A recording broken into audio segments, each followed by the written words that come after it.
Bab 394. Bersekongkol. Louis Lu mendengar pertengkaran mereka dari kejauhan dan berjalan perlahan. Saat ia melihatnya, cahaya ganas James Lin terungkap, dan dia meraung dengan marah. Pembunuhnya keluar. Apakah kamu melihat bahwa dia masih memegang pisau hanyu milikku di tangannya? Jadi aku mengatakan dia membunuh dan merampok. Apakah salah jika aku tidak melarikan diri tepat waktu sekarang? Aku pasti sudah mati di tangan anak ini. Tomo Zeng, cepat dan beritahu penjaga di tempat perburuan serigala untuk memanggil Tuan Wu. Anak ini tidak mudah untuk dihadapi. Setelah James Lin selesai memberi perintah, Tomo Zeng pergi dengan cepat. Haralong dengan cepat berjalan menuju Louis Lu dengan wajah tegas. Tuan Lu, aku percaya padamu. Louis Lu mengangguk, tetapi tidak berbicara. Menunggu. James Lin sedang menunggu. Louis Lu juga menunggu. Setelah beberapa saat, Tomo Zeng kembali. Tidak sendirian. Dia juga membawa bala bantuan. Banyak penjaga dari lapangan berburu serigala Si Feng. Dan seorang lelaki tua berpakaian sipil dengan aura yang luar biasa. Ricky Wu, orang yang bertanggung jawab atas peternakan berburu serigala Si Feng. Seseorang membunuh orang dan merampok sebagai gantinya. Ricky Wu tidak boleh hanya duduk diam. Tempat berburu serigala adalah tempat untuk pelatihan tempur yang sebenarnya. Korban sesekali tidak dapat dihindari. Tetapi saling membunuh dilarang keras. Bahkan jika ini terjadi, itu harus dilakukan tanpa jejak. Yang ia takutkan adalah Louis Lu, yang tidak teliti dalam membunuh dan merampok. Jadi wajar saja dia dihukum. Ricky Wu datang ke sini hanya untuk memberikan sanksi kepada Louis Lu. Dalam perjalanan barusan, dia sudah mendapat gambaran umum tentang masalah ini dari Tomo Zeng.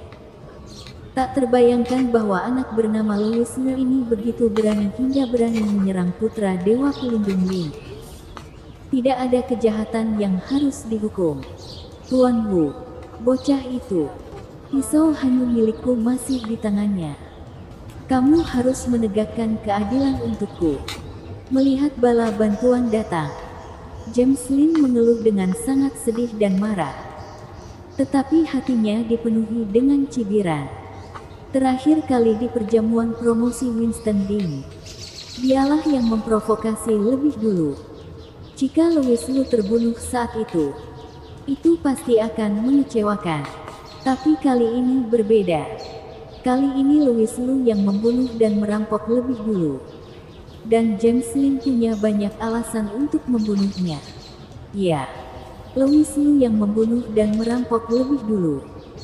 Bahkan jika ada banyak hal yang diketahui semua orang dengan baik, orang-orang di luar harus bisa menebak bahwa ini adalah jebakan yang dibuat oleh James Lin untuk membalas Louis Lu karena tidak menghormatinya sebelumnya. Tapi itu tidak masalah. Yang penting adalah James Lin bersikeras bahwa Louis Lu membunuh dan merampok. Dan Louis Lu membunuh dan merampok. Sama seperti posisi tinggi dalam aliansi seni bela diri. Kebanyakan orang memiliki kekuatan pribadi di tangan mereka. Selama tidak ada bukti, maka tidak ada. Ini adalah aturan yang tidak diucapkan. Sangat realistis. Itu juga brutal. Mata Ricky Wu dingin, seperti sepasang belenggu yang kejam, mengunci Louis Lu, dan berkata dengan anggun, Louis Lu, Tuan Lin berkata bahwa kamu ingin membunuhnya dan merampok. Bisakah kamu mengakui kejahatan ini? Kata-kata sepihak. Louis Lu tampak seperti biasa, menikam pisau hanyu di tangannya ke tanah, dan berkata perlahan, jika aku mengatakan bahwa pisau sampah ini dilemparkan kepadaku oleh James Lin sendiri, tujuannya adalah untuk menjebakku, apakah kamu akan percaya? Pisau sampah, James Lin berkata dengan marah. Pisau Hanyu diberikan oleh ayahku. Meskipun kualitasnya tidak sebagus pedang Fernando Wang, itu tidak jauh di belakang. Beraninya kamu menyebutnya pisau sampah. Louis Lu mengabaikannya, tetapi menatap Ricky Wu dalam diam, dan bertanya lagi, apakah kamu percaya? Mata Ricky Wu berkedip. Dalam sekejap, wajahnya dingin lagi, dan dia berkata, kamu bilang Tuan Lin menjebakmu. Apakah kamu punya bukti?